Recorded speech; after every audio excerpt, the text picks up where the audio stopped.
Welcome student. सब तो पहला आप सबनों मेरे वालों प्यार भरी सत श्री अकाल। जेकर तुसी चैनल ते नवे हो तो चैनल ਨੂੰ ਸਬਸਕ੍ਰਾਈਬ ਕਰਕੇ ਉਸ ਦੇ ਨਾਲ ਬੈਲ ਆਈਕਨ ਨੂੰ ਪ੍ਰੈਸ ਕਰ ਦਿਓ ਤਾਂ ਜੋ ਸਾਡੀਆਂ ਸਾਰੀਆਂ ਲੇਟੈਸਟ ਵੀਡੀਓਜ਼ ਦੇ ਨੋਟੀਫਿਕੇਸ਼ਨਸ ਤੁਹਾਨੂੰ ਜਲਦ ਤੋਂ ਜਲਦ ਮਿਲ ਸਕਣ। ਅੱਜ ਅਸੀਂ 8th ਕਲਾਸ ਦਾ 6th ਚੈਪਟਰ ਹੈ ਜੋ ਵਰਗ ਅਤੇ ਵਰਗਮੂਲ ਯਾਨੀ ਕਿ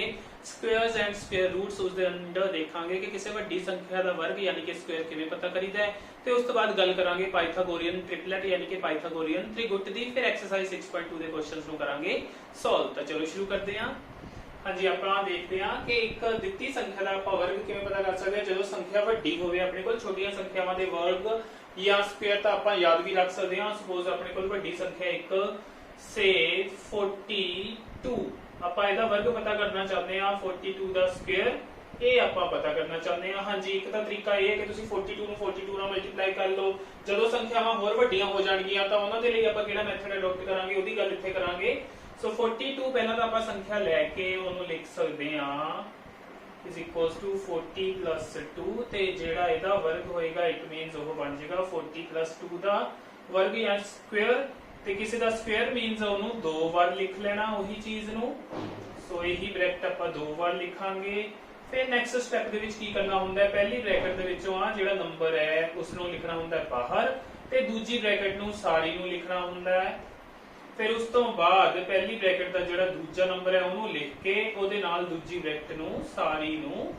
लिखना ਹੁੰਦਾ है। फिर ਆਪਾਂ ਕੀ ਕਰਦੇ ਹਾਂ ब्रैकेट्स ਨੂੰ ओपन करते हैं यानी कि बाहर वाले नंबर ਦੀ अंदर वाले नंबर्स ਦੇ ਨਾਲ ਕਰਦੇ ਹਾਂ ਮਲਟੀਪਲੀਕੇਸ਼ਨ। ਇਹਨੂੰ ਇਹਦੇ ਨਾਲ ਮਲਟੀਪਲਾਈ ਕਰਾਂਗੇ ਤਾਂ 4 4s are 16 ਤੇ 1 0 ਤੇ 1 0 ਇਹ ਬਣ ਜਾਣਗੇ ਆਪਣੇ ਕੋਲ 1600 ਪਲੱਸ ਫਿਰ ਆ 40 ਨੂੰ 2 ਨਾਲ ਗੁਣਾ ਕਰਾਂਗੇ ਤਾਂ ਇਹ ਬਣ ਜਾਏਗਾ ਆਪਣੇ ਕੋਲ 80 ਪਲੱਸ ਫਿਰ ਆ 2 ਨੂੰ 40 ਨਾਲ ਮਲਟੀਪਲਾਈ ਕਰਾਂਗੇ ਤਾਂ ਫਿਰ ਆ ਜਾਏਗਾ 80 ਪਲੱਸ फिर 2 ਨੂੰ 2 ਨਾਲ ਮਲਟੀਪਲਾਈ ਕਰਾਂਗੇ ਤਾਂ 4। ਹੁਣ ਇਹਨਾਂ ਨੂੰ ਜਦੋਂ ਆਪਾਂ ਐਡ ਕਰਾਂਗੇ ਤਾਂ ਆਪਾਂ ਨੂੰ 42 ਦਾ ਸਕੁਅਰ ਮਿਲ ਜਾਏਗਾ ਜੋ ਕਿ ਹੋ ਜਾਏਗਾ ਆਪਣੇ ਕੋਲ 80 80 160 ਤੇ 4 164। ਸੋ 1600 ਪਲੱਸ 164 ਇਹਨਾਂ ਨੂੰ ਐਡ ਕਰਾਂਗੇ ਤਾਂ 4 6 7 1 1764 ਇਹ ਆਪਣੇ ਕੋਲ ਬਣ ਜਾਏਗਾ 42 ਦਾ ਸਕੁਅਰ 1764। ਸੋ ਇਹ ਮੈਥਡ ਤੁਸੀਂ ਉਦੋਂ ਅਡਾਪਟ ਕਰ ਸਕਦੇ ਹੋ ਜਦੋਂ ਤੁਹਾਡੇ ਕੋਲ ਜਿਹੜੀ ਦਿੱਤੀ ਸੰਖਿਆ ਜਿਸ ਦਾ ਤੁਸੀਂ ਵਰਗ ਪਤਾ ਕਰਨਾ ਚਾਹੁੰਦੇ ਹੋ ਉਹ ਹੈ ਵੱਡੀ, ਜਾਂ ਫਿਰ ਤੁਹਾਨੂੰ ਕੁਐਸਚਨ ਦੇ ਵਿੱਚ ਹੀ ਕਹਿ ਦਿੱਤਾ ਗਿਆ, ਮੈਂਸ਼ਨ ਕਰ ਦਿੱਤਾ ਗਿਆ ਕਿ ਬਿਨਾਂ ਗੁਣਾ ਕੀਤੇ ਤੁਸੀਂ ਕਿਸੇ ਨੰਬਰ ਦਾ ਵਰਗ ਜਾਂ ਸਕੁਅਰ ਫਾਈਂਡ ਆਊਟ ਕਰਨਾ ਤਾਂ ਉਸ ਕੇਸ ਦੇ ਵਿੱਚ ਵੀ ਇਹ ਮੈਥਡ ਆਪਾਂ ਅਡਾਪਟ ਕਰ ਸਕਦੇ ਹਾਂ। ਹਾਂਜੀ, ਅੱਗੇ ਆਉਂਦੇ ਆਪਾਂ ਪਾਈਥਾਗੋਰੀਅਨ ਤ੍ਰਿਗੁਟ ਯਾਨੀ ਕਿ ਪਾਈਥਾਗੋਰੀਅਨ ਟ੍ਰਿਪਲੇਟ ਤੇ ਇਸ ਦੇ ਲਈ ਲੈਂਦੇ ਆ ਪਹਿਲਾਂ ਆਪਾਂ ਇੱਕ ਐਗਜ਼ਾਮਪਲ। ਹਾਂਜੀ, ਸਪੋਜ਼ ਆਪਣੇ ਕੋਲ ਗਿਵਨ ਨੰਬਰ ਹੈ 4। ਇਹ 4 ਜਿਹੜਾ ਆਪਾਂ ਨੂੰ ਨੰਬਰ ਦਿੱਤਾ ਹੋਇਆ ਹੈ ਇਹਨੂੰ ਆਪਾਂ ਲਵਾਂਗੇ 2m ਦੇ ਇਕੁਅਲ। ਜਦੋਂ ਵੀ ਆਪਣੇ ਕੋਲ ਕੋਈ ਵੀ ਜਿਸਤ ਸੰਖਿਆ ਦਿੱਤੀ ਹੋਏਗੀ ਜਿਹਦਾ ਆਪਾਂ ਪਾਈਥਾਗੋਰੀਅਨ ਟ੍ਰਿਪਲੇਟ ਬਣਾਉਣਾ ਹੈ ਯਾਨੀ ਕਿ ਪਾਈਥਾਗੋਰੀਅਨ ਤ੍ਰਿਗੁਟ ਬਣਾਉਣਾ ਹੈ, ਈਵਨ ਨੰਬਰ ਹੋਏਗਾ ਤਾਂ ਉਹਨੂੰ 2m ਦੇ ਇਕੁਅਲ ਰੱਖ ਲਾਂਗੇ। ਉੱਥੋਂ 4 ਦੇ ਇਕੁਅਲ ਆ ਜਾਏਗਾ ਤਾਂ ਇੱਥੋਂ m ਦੀ ਵੈਲਿਊ ਮਿਲ ਜੇਗੀ ਆਪਣੇ ਕੋਲ 2, ਉਹਨੂੰ ਜਾ ਕੇ ਕਰੇਗਾ ਡਿਵਾਈਡ 4/2 ਕਟਿੰਗ ਕਰਕੇ ਮਿਲ ਜਾਏਗਾ 2। ਜਦੋਂ ਆਪਾਂ ਨੂੰ m ਮਿਲ ਗਿਆ ਤਾਂ ਉਸ ਤੋਂ ਬਾਅਦ ਆਪਾਂ m ਸਕੁਅਰ ਮਾਈਨਸ 1 ਤੇ m ਸਕੁਅਰ ਪਲੱਸ 1 ਦੇ ਵਿੱਚ m ਦੀ ਇਹ ਵਾਲੀ ਵੈਲਿਊ ਦੋਨਾਂ ਚ ਭਰ ਦੇਣੀ ਹੈ ਤੇ ਉੱਥੋਂ ਆਪਣੇ ਕੋਲ ਜਿਹੜੇ ਦੋ ਹੋਰ ਨੰਬਰ ਮਿਲ ਜਾਣਗੇ ਉੱਥੋਂ ਫਿਰ ਆਪਣੇ ਕੋਲ ਇਹਨਾਂ ਦਾ ਜਿਹੜਾ ਤ੍ਰਿਗੁਟ ਹੈ ਜਾਂ ਟ੍ਰਿਪਲੇਟ ਉਹ ਹੋਏਗਾ ਕੰਪਲੀਟ। ਹਾਂਜੀ, m ਨੂੰ 2 ਵਿੱਚ ਭਰਦੇ ਆ 2 ਦਾ ਸਕੁਅਰ ਮਾਈਨਸ 1 ਤੇ ਇੱਥੇ 2 ਦਾ ਸਕੁਅਰ ਪਲੱਸ 1 ਇਹ ਬਣ ਜਾਏਗਾ 4 ਮਾਈਨਸ 1 ਇਹ ਬਣ ਜਾਏਗਾ 4 ਪਲੱਸ 1 ਇਹ ਬਣ ਜਾਏਗਾ 3 ਤੇ ਇਹ ਬਣ ਜਾਏਗਾ ਆਪਣੇ ਕੋਲ 5। ਸੋ 3 5 ਤੇ 4। ਸੋ ਇਸ ਤਰ੍ਹਾਂ ਕਹਿ ਸਕਦੇ ਹਾਂ 3 5 4 ਦਾ ਆਪਣੇ ਕੋਲ ਹੁੰਦਾ ਹੈ ਟ੍ਰਿਪਲੇਟ ਕੰਪਲੀਟ ਜਾਂ ਤ੍ਰਿਗੁਟ ਪੂਰਾ, ਜਿਹਨੂੰ ਆਪਾਂ ਪਾਈਥਾਗੋਰੀਅਨ ਤ੍ਰਿਗੁਟ ਜਾਂ ਪਾਈਥਾਗੋਰੀਅਨ ਟ੍ਰਿਪਲੇਟ ਬੋਲਦੇ ਆ। ਕਿਉਂ ਬੋਲਦੇ ਆ ਇਹਨੂੰ ਆਪਾਂ ਪਾਈਥਾਗੋਰੀਅਨ ਟ੍ਰਿਪਲੇਟ? ਇਹਨਾਂ ਚੋਂ ਜਿਹੜਾ ਸਭ ਤੋਂ ਵੱਡਾ ਨੰਬਰ ਹੁੰਦਾ ਹੈ ਫਿਰ ਉਹਦਾ ਸਕੁਅਰ ਜਿਹੜਾ ਹੁੰਦਾ ਹੈ ਇੱਥੇ ਉਹ ਆ ਜਾਏਗਾ 25। ਉਹ ਬਾਕੀ ਜਿਹੜੀਆਂ ਦੋ ਤੋਂ ਛੋਟੀਆਂ ਸੰਖਿਆਵਾਂ ਹੁੰਦੀਆਂ ਉਹਨਾਂ ਦੇ ਵਰਗ ਯਾਨੀ ਕਿ ਉਹਨਾਂ ਦੇ ਸਕੁਅਰ ਦੇ ਸਮ ਦੇ ਇਕੁਅਲ ਹੁੰਦਾ ਹੈ। ਜੇਕਰ ਆਪਾਂ 3 ਦਾ ਸਕੁਅਰ ਤੇ 4 ਦਾ ਸਕੁਅਰ ਐਡ ਕਰੀਏ ਇਹ ਹੋਏਗਾ 9 ਤੇ 4 ਦਾ ਸਕੁਅਰ 16 ਤੇ ਬਣ ਜਾਣਗੇ 25। ਸੋ ਆਪਾਂ ਕਹਿ ਸਕਦੇ ਹਾਂ ਕਿ ਇਹਨਾਂ ਦਾ ਸਕੁਅਰ ਦਾ ਸਮ ਹੈ ਜਿਹੜਾ ਉਹ ਵੱਡੀ ਸੰਖਿਆ ਇਹਨਾਂ ਤਿੰਨਾਂ ਚੋਂ ਸੀ ਜਿਹੜੀ ਉਹਦੇ ਸਕੁਅਰ ਦੇ ਇਕੁਅਲ ਹੈ। ਸੋ ਇਸ ਤਰ੍ਹਾਂ ਦੇ ਜਿਹੜੇ ਆਪਣੇ ਕੋਲ ਤ੍ਰਿਗੁਟ ਹੁੰਦੇ ਨੇ ਜਿਸ ਵੱਡੀ ਸੰਖਿਆ ਦਾ ਸਕੁਅਰ ਜਾਂ ਵਰਗ ਛੋਟੀਆਂ ਦੋ ਸੰਖਿਆਵਾਂ ਦੇ ਸਕੁਅਰ ਦੇ ਸਮ ਦੇ ਯਾਨੀ ਕਿ ਜੋੜ ਦੇ ਇਕੁਅਲ ਹੁੰਦਾ ਹੈ, ਉਹਨਾਂ ਨੂੰ ਬੋਲਿਆ ਜਾਂਦਾ ਹੈ ਤਿੰਨਾਂ ਸੰਖਿਆਵਾਂ ਨੂੰ ਮਿਲਾ ਕੇ ਪਾਈਥਾਗੋਰੀਅਨ ਟ੍ਰਿਪਲੇਟ ਤੇ ਆਪਣੇ ਹਾਇਰ ਕਲਾਸਿਸ ਦੇ ਵਿੱਚ ਆਉਂਦੇ ਨੇ ਕੰਮ। ਸੋ ਜਦੋਂ ਵੀ ਆਪਣੇ ਕੋਲ ਈਵਨ ਨੰਬਰ ਹੋਏਗਾ ਉਹਨੂੰ 2m ਦੇ ਇਕੁਅਲ ਲੈ ਕੇ ਉੱਥੋਂ m ਦੀਆਂ ਵੈਲਿਊਜ਼ ਕੱਢ ਕੇ ਇਸ ਤਰ੍ਹਾਂ m ਸਕੁਅਰ ਮਾਈਨਸ 1 ਕੱਢ ਲੈਣਾ ਹੈ ਤੇ m ਸਕੁਅਰ ਪਲੱਸ 1 ਕੱਢ ਲੈਣਾ। ਤਾਂ ਇਟ ਮੀਨਸ ਆਪਾਂ ਕਹਿ ਸਕਦੇ ਹਾਂ ਕਿ m ਸਕੁਅਰ ਮਾਈਨਸ 1 2m ਤੇ m ਸਕੁਅਰ ਪਲੱਸ 1 ਇਹ ਤਿੰਨੇ ਹੁੰਦੇ ਨੇ ਆਪਣੇ ਕੋਲ ਇੱਕ ਪਾਈਥਾਗੋਰੀਅਨ ਟ੍ਰਿਪਲੇਟ ਦੇ ਵਿੱਚ। ਸੋ ਇਸ ਤਰ੍ਹਾਂ ਤੁਸੀਂ ਉਹਦੇ ਬਾਕੀ ਦੋ ਸੰਖਿਆਵਾਂ ਪਤਾ ਕਰ ਲੈਣੀਆਂ ਨੇ। ਜੇ ਦਿੱਤੀ ਸੰਖਿਆ ਆਪਣੇ ਕੋਲ ਈਵਨ ਯਾਨੀ ਕਿ ਜਿਸਤ ਨਾ ਹੋਈ ਤਾਂ ਉਸ ਸੰਖਿਆ ਨੂੰ ਤੁਸੀਂ m² - 1 ਦੇ ਇਕੁਅਲ ਰੱਖ ਕੇ ਉੱਥੋਂ m ਦੀ ਵੈਲਿਊ ਨਿਕਾਲ ਸਕਦੇ ਹੋ, ਜਾਂ ਫਿਰ ਉਹਨੂੰ m² + 1 ਦੇ ਇਕੁਅਲ ਲੈ ਕੇ ਉੱਥੋਂ ਵੈਲਿਊ ਨਿਕਾਲ ਸਕਦੇ ਹੋ। ਜੇਕਰ ਸੰਖਿਆ ਦੇ ਵਿੱਚ ਆ -1 ਜਾ ਕੇ ਜੁੜੇਗਾ, ਉਸ ਨੂੰ ਜੋੜਨ ਤੋਂ ਬਾਅਦ ਆ 1 ਜਦੋਂ ਜੁੜ ਜਾਏਗਾ ਉਹ ਆਪਣੇ ਕੋਲ ਇੱਕ ਪੂਰਨ ਵਰਗ ਸੰਖਿਆ ਹੋਈ ਤਾਂ ਆਪਾਂ ਇਸ ਦੇ ਥਰੂ ਹੀ ਕਰਾਂਗੇ ਕੈਲਕੂਲੇਟ ਅੱਗੇ ਵੀ। ਤੇ ਜੇਕਰ ਆ -1 ਉੱਤੇ ਜਾ ਕੇ ਜਦੋਂ ਪਲੱਸ ਬਣਿਆ ਤਾਂ ਦਿੱਤੀ ਸੰਖਿਆ ਸੀ ਜਿਹੜੀ ਉਹਦੇ ਵਿੱਚ 1 ਜੋੜੇ ਤੇ ਉਹ ਪੂਰਨ ਵਰਗ ਨਾ ਹੋਈ, ਫਿਰ ਆਪਾਂ ਉਹਨੂੰ m² + 1 ਦੇ ਇਕੁਅਲ ਰੱਖ ਕੇ ਉੱਥੋਂ ਟਰਾਈ ਕਰਾਂਗੇ। ਜਿਵੇਂ ਸਪੋਜ਼ ਕਰਦੇ ਆ ਆਪਾਂ 3 ਲੈਂਦੇ ਆ, 3 ਮੈਂ ਇੱਥੇ ਲਵਾਂਗਾ m² - 1 ਦੇ ਇਕੁਅਲ, ਇਹ ਜਾ ਕੇ ਜੁੜੇਗਾ ਉਧਰ ਤਾਂ m² ਬਰਾਬਰ ਬਣ ਜਾਏਗਾ 4 ਤੇ ਉੱਥੋਂ ਆਪਾਂ m ਦੀਆਂ ਵੈਲਿਊਜ਼ ਕੱਢ ਸਕਦੇ ਆ। m ਮਿਲ ਜਾਏਗਾ ਆਪਣੇ ਕੋਲ 2 ਜੀ। ਤੇ ਜੇਕਰ ਮੈਂ ਕਿਸੇ ਹੋਰ ਸੰਖਿਆ ਦੀ ਗੱਲ ਕਰਾਂ, ਮੈਂ ਲੈ ਲੈਣਾ ਇੱਥੇ 37। ਹੁਣ ਜੇ ਮੈਂ 37 ਇੱਥੇ ਰੱਖੂੰਗਾ ਤਾਂ ਇੱਕ ਜਾ ਕੇ ਉਹਦੇ ਵਿੱਚ ਜੁੜੇਗਾ ਤਾਂ ਬਣੇਗਾ 38 ਤੇ 38 ਕਿਸੇ ਸੰਖਿਆ ਦਾ ਵਰਗ ਨਹੀਂ, ਤਾਂ ਮੈਂ 37 ਨੂੰ m² + 1 ਦੇ ਇਕੁਅਲ ਲੈ ਕੇ ਦੇਖਦਾ, ਉੱਥੋਂ ਮਿਲ ਜਾਏਗਾ m² = 37 - 1 m² ਬਰਾਬਰ 36, ਉੱਥੋਂ m² ਬਰਾਬਰ 6 ਦਾ ਸਕੁਅਰ ਕਰਕੇ m ਮਿਲ ਜਾਏਗਾ 6। ਫਿਰ ਉੱਥੋਂ ਆਪਾਂ ਬਾਕੀ ਦੀਆਂ ਜਿਹੜੀਆਂ ਦੋ ਸੰਖਿਆਵਾਂ ਨੇ ਉਹ 2m ਕਰਕੇ ਯਾਨੀ ਕਿ 2 × 6 ਕਰਕੇ 12 ਮਿਲ ਜਾਏਗਾ, ਤੇ ਇਹਦੇ ਵਿੱਚ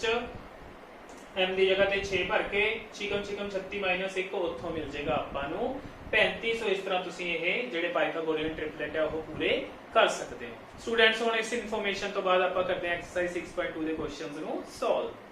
ਸਟੂਡੈਂਟਸ ਆਨੇ ਐਕਸਰਸਾਈਜ਼ 6.2 ਦੇ ਫਰਸਟ ਕੁਐਸਚਨ ਤੇ ਫਾਈਂਡ ਸਕੁਅਰਸ ਆਫ ਫੋਲੋਇੰਗ। ਆਪਾਂ ਇਹਨਾਂ ਦੇ ਵਰਗ ਪਤਾ ਕਰਨੇ ਨੇ। ਹਾਂਜੀ 32 ਦਾ ਵਰਗ ਪਤਾ ਕਰਨਾ ਹੈ। ਇੱਕ ਤਾਂ ਮੈਥਡ ਇਹ ਹੈ ਕਿ 32 ਦਾ ਜਿਹੜਾ ਸਕੁਅਰ ਹੋਏਗਾ ਉਹ ਮਿਲੇਗਾ ਆਪਾਂ ਨੂੰ 32 × 32 ਕਰਕੇ 32 ਨੂੰ 32 ਨਾਲ ਕਰ ਲਾਂਗੇ ਮਲਟੀਪਲਾਈ। ਹਾਂਜੀ ਪਹਿਲਾਂ ਇਹ ਆ ਜਾਏਗਾ ਇੱਥੇ 64, ਫਿਰ ਆ ਜਾਏਗਾ 96, 4 6 6 12 1 1 0 2 4 ਇਹ ਬਣ ਜਾਏਗਾ ਇਸ ਦਾ ਆਨਸਰ। ਜਾਂ ਫਿਰ ਆਪਾਂ ਜਿਹੜਾ ਦੂਜਾ ਮੈਥਡ ਹੈ ਉਹ ਯੂਜ਼ ਕਰ ਸਕਦੇ ਹਾਂ। ਔਰ ਜੇਕਰ ਉਹ ਕੁਐਸਚਨ ਆਪਾਂ ਨੂੰ ਕਿਹਾ ਹੁੰਦਾ ਕਿ ਵਿਦਆਊਟ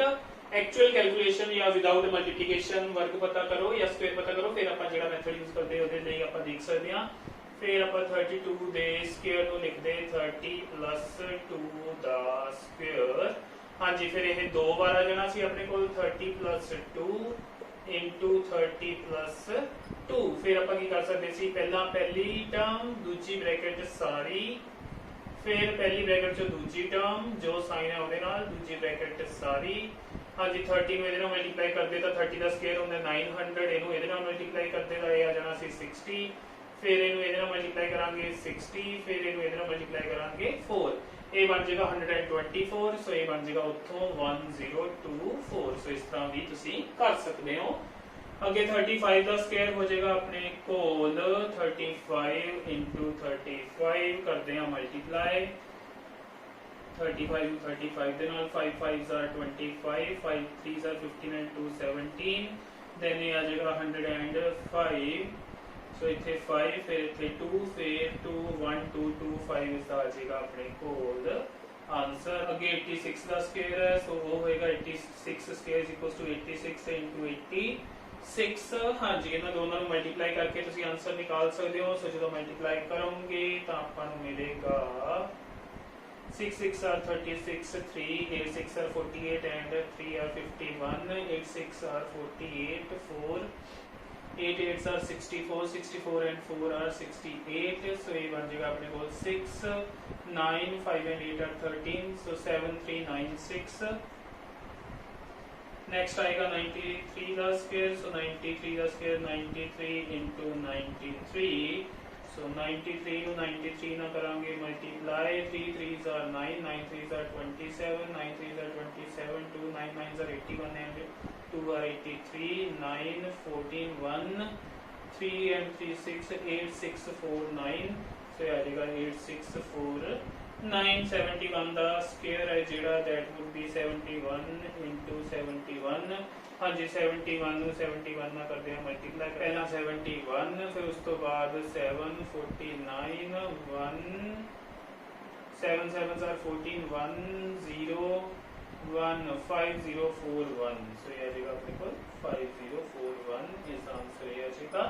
ਹਾਂਜੀ ਅੱਗੇ ਆਨੇ 46 ਤੇ 46 ਦਾ ਸਕੁਅਰ ਹੈ ਉਹ ਹੋ ਜਾਏਗਾ ਆਪਣੇ ਕੋਲ 46 into 46। 46 ਨੂੰ ਮਲਟੀਪਲਾਈ ਕਰਦੇ ਹਾਂ 46 ਨਾਲ 6 6 are 36 3 6 4s are 24 and 3 are 27 then 6 4s are 24 2 4 4s are 16 and 2 are 18 so 6 7 4 11 1 1 8 9 10 1 11 2 so ये आ जाएगा 2 1 1 6 is the answer हाँ जी ਸੈਕਿੰਡ ਕੁਐਸਚਨ ਤੇ ਆਉਂਦੇ ਆ ਹੁਣ ਆਪਾਂ ਰਾਈਟ ਪਾਈਥਾਗੋਰੀਅਨ ਟ੍ਰਿਪਲੇਟ ਯਾਨੀ ਕਿ ਆਪਾਂ ਪਾਈਥਾਗੋਰੀਅਨ ਟ੍ਰਿਗੋਟ ਲਿਖਣਾ ਹੈ ਜਿਸ ਦੇ ਵਿੱਚੋਂ ਇੱਕ ਸੰਖਿਆ ਇਹ ਹੈ ਆਪਾਂ ਦੇਖ ਸਕਦੇ ਹਾਂ ਈਵਨ ਨੰਬਰ ਹੈ ਤੇ ਈਵਨ ਨੰਬਰ ਦੇ ਕੇਸ ਦੇ ਵਿੱਚ ਯਾਨੀ ਕਿ ਜਿਸ ਸੰਖਿਆ ਦੇ ਕੇਸ ਦੇ ਵਿੱਚ ਇਹਨੂੰ ਆਪਾਂ 2m ਦੇ ਇਕੁਅਲ ਲੈ ਲਾਂਗੇ ਸੋ 2m 6 ਲੈ ਲਾਂਗੇ ਪਹਿਲਾ ਕਰਨ ਲੱਗੇ ਆਪਾਂ ਇੱਥੋਂ ਇਹ 2 ਜਾ ਕੇ ਕਰੇਗਾ 6 ਨੂੰ ਡਿਵਾਈਡ ਤਾਂ m ਆ ਜਾਏਗਾ ਆਪਣੇ ਕੋਲ 6/2 ਕਰਕੇ 3 ਜਦੋਂ m ਮਿਲ ਗਿਆ ਤਾਂ m² - 1 ਦੀ ਵੈਲਿਊ ਕੱਟਾਂਗੇ 3 ਦਾ ਸਕੁਅਰ - 1 ਤਾਂ ਇਹ ਹੋ ਜਾਏਗਾ ਆਪਣੇ ਕੋਲ 9 - 1 ਕਰਕੇ 8 ਫਿਰ m² + 1 ਦੀ ਵੈਲਿਊ ਕੱਢਾਂਗੇ ਯਾਨੀ 3 ਦਾ ਸਕੁਅਰ + 1 ਯਾਨੀ ਕਿ 9 + 1 ਯਾਨੀ ਕਿ 10 ਸੋ ਆਪਣਾ ਟ੍ਰਿਪਲੇਟ ਹੋਏਗਾ 6 8 ਤੇ 10 ਦਾ ਸੋ 6 8 ਤੇ 10 ਦਾ ਇਹ ਹੋ ਜਾਏਗਾ ਆਪਣਾ ਟ੍ਰਿਪਲੇਟ ਤੇ ਇਹ ਹੋ ਜਾਏਗਾ ਆਪਣਾ ਆਨਸਰ ਫਸਟ ਪਾਰਟ ਦਾ ਸੈਕੰਡ 'ਚ ਵੀ ਆਪਣੇ ਕੋਲ ਈਵਨ ਨੰਬਰ ਹੈ ਤੇ ਹੋਰ ਇਹਨੇ ਇਹੀ ਕਹਿ ਕੇ ਇੱਕ ਮੈਂਬਰ ਇਹ ਹੋਣਾ ਚਾਹੀਦਾ ਹੋਰ ਕੋਈ ਕੰਡੀਸ਼ਨ ਨਹੀਂ ਸੋ ਇਹਨੂੰ ਆਪਾਂ ਈਵਨ ਦੇ ਕੇਸ ਦੇ ਵਿੱਚ ਤਾਂ ਇਹਨੂੰ ਆਪਾਂ 2m ਦੇ ਇਕੁਅਲ ਹੀ ਲਈ ਜਾਵਾਂਗੇ ਸੋ ਸੈਕੰਡ ਪਾਰਟ ਦੇ ਵਿੱਚ 2m ਆ ਜਾਏਗਾ ਆਪਣੇ ਕੋਲ 14 ਤਾਂ ਇੱਥੋਂ m ਦੀ ਵੈਲਿਊ ਆ ਜਾਏਗੀ ਆਪਣੇ ਕੋਲ 14/2 ਕਰਕੇ 7 ਸੋ m ਮਿਲ ਗਿਆ 7 ਹੁਣ ਆਪਾਂ m² - 1 ਦੀ ਵੈਲਿਊ ਕੱਢ ਲੈਂਦੇ ਆ ਜੋ ਕਿ ਹੋ ਜਾਏਗਾ 7 ਦਾ ਸਕੁਅਰ - 1 ਯਾਨੀ ਕਿ 49 - 1 ਯਾਨੀ ਕਿ 48 ਫਿਰ m² + 1 ਕਰਾਂਗੇ ਤਾਂ 7 ਦਾ ਸਕੁਅਰ + 1 ਯਾਨੀ ਕਿ 49 + 1 ਯਾਨੀ ਕਿ 50 ਸੋ ਆਪਣੇ ਕੋਲ 14 48 ਤੇ 50 ਦਾ ਹੋ ਜਾਏਗਾ ਟ੍ਰਿਪਲੇਟ ਕੰਪਲੀਟ ਹਾਂਜੀ ਆਨੇ ਆ ਥਰਡ ਪਾਰਟ ਤੇ ਥਰਡ ਪਾਰਟ ਦੇ ਵਿੱਚ ਆਪਣੇ ਕੋਲ 16 ਸੋ 2m ਨੂੰ ਲਵਾਂਗੇ ਆਪਾਂ 16 ਦੇ ਇਕੁਅਲ ਕਿਉਂਕਿ ਇਹ ਵੀ ਈਵਨ ਸੀ ਇੱਥੇ m ਦੀ ਵੈਲਿਊ ਆ ਜਾਏਗੀ 16/2 ਕਰਕੇ ਆਪਣੇ ਕੋਲ 8 ਸੋ m ਆ ਗਿਆ 8 ਇਟ ਮੀਨਸ ਹੁਣ ਆਪਾਂ m² - 1 ਨਿਕਾਲਦੇ ਆ 8² - 1 ਯਾਨੀ ਕਿ 64 - 1 ਕਰਕੇ 63 फिर m² + 1 ਦੀ ਵੈਲਿਊ ਨਿਕਾਲਦੇ ਆ ਯਾਨੀ 8² + 1 ਯਾਨੀ ਕਿ 64 + 1 ਯਾਨੀ ਕਿ 65 ਤਾਂ ਆਪਣਾ ਜਿਹੜਾ ਟ੍ਰਿਪਲੇਟ ਹੈ ਉਹ ਕਿੱਥੋਂ ਕੰਪਲੀਟ ਹੋਏਗਾ 16 63 ਤੇ 65 ਦੇ ਨਾਲ ਆਪਣਾ ਟ੍ਰਿਪਲੇਟ ਹੋ ਜਾਏਗਾ ਕੰਪਲੀਟ ਹਾਂਜੀ ਆਨੇ ਆ ਫੋਰਥ ਪਾਰਟ ਤੇ ਆਪਣੇ ਕੋਲ ਜਿਹੜਾ ਨੰਬਰ ਹੈ ਉਹ ਹੈ 18 ਤੇ ਇਹ ਵੀ ਈਵਨ ਹੈ ਇਹਨੂੰ 2m ਦੇ ਇਕੁਅਲ ਲੈ ਲਾਂਗੇ ਉੱਥੋਂ m ਦੀ ਵੈਲਿਊ ਆ ਜਾਏਗੀ ਆਪਣੇ ਕੋਲ 18/2 ਕਟਿੰਗ ਕਰਕੇ ਮਿਲ ਜਾਏਗਾ 9 ਸੋ m ਆ ਗਿਆ ਆਪਣੇ ਕੋਲ 9 m² - 1 ਦੀ ਵੈਲਿਊ ਕੱਟਾਂਗੇ 9² - 1 ਯਾਨੀ ਕਿ 81 - 1 ਯਾਨੀ ਕਿ ਆ ਜਾਏਗਾ 80 ਤੇ ਉਸ ਤੋਂ ਬਾਅਦ m² + 1 ਦੀ ਵੈਲਿਊ ਯਾਨੀ 9² + 1 ਯਾਨੀ ਕਿ 81 + 1 ਕਰਕੇ ਆ ਜਾਏਗਾ 82 ਸੋ ਆਪਣੇ ਕੋਲ ਜਿਹੜਾ ਟ੍ਰਿਪਲੇਟ ਹੈ ਉਹ ਬਣੇਗਾ 18 80 ਤੇ 82 ਦਾ ਸੋ ਇਹ ਆ ਜਾਏਗਾ ਆਪਣੇ ਕੋਲ ਇਸ ਪਾਰਟ ਦਾ ਆਨਸਰ ਸੋ ਸਟੂਡੈਂਟਸ ਇਸ ਦੇ ਨਾਲ ਹੀ ਐਕਸਰਸਾਈਜ਼ 6.2 ਹੁੰਦੀ ਹੈ ਕੰਪਲੀਟ ਮੈਨੂੰ ਉਮੀਦ ਹੈ ਜੋ ਅੱਜ ਆਪਾਂ ਡਿਸਕਸ਼ਨ ਕੀਤੀ ਤੇ ਕੁਐਸਚਨਸ ਸੋਲਵ ਕੀਤੇ ਤੁਹਾਨੂੰ ਚੰਗੀ ਤਰ੍ਹਾਂ ਸਮਝ ਆ ਗਏ ਹੋਣਗੇ ਫਿਰ ਵੀ ਕੋਈ ਪ੍ਰੋਬਲਮ ਹੋਈ ਤਾਂ ਤੁਸੀਂ ਮੈਨੂੰ ਕਮੈਂਟ ਸੈਕਸ਼ਨ ਦੇ ਵਿੱਚ ਜਾ ਕੇ ਪੁੱਛ ਸਕਦੇ ਹੋ ਵੀਡੀਓ ਚੰਗੀ ਲੱਗੀ ਹੋਈ ਤਾਂ ਇਸ ਨੂੰ ਲਾਈਕ ਕਰੋ ਤੇ ਆਪਣੇ ਹੋਰ ਫਰੈਂਡਸ ਤੇ ਸਟੂਡੈਂਟਸ ਦੇ ਨਾਲ ਸ਼ੇਅਰ ਜ਼ਰੂਰ ਕਰੋ ਤੇ ਵੀਡੀਓ ਨੂੰ ਲਾਸਟ ਤੱਕ ਦੇਖਣ ਲਈ ਤੁਹਾਡਾ ਸਾਰਿਆਂ ਦਾ ਥੈਂਕਸ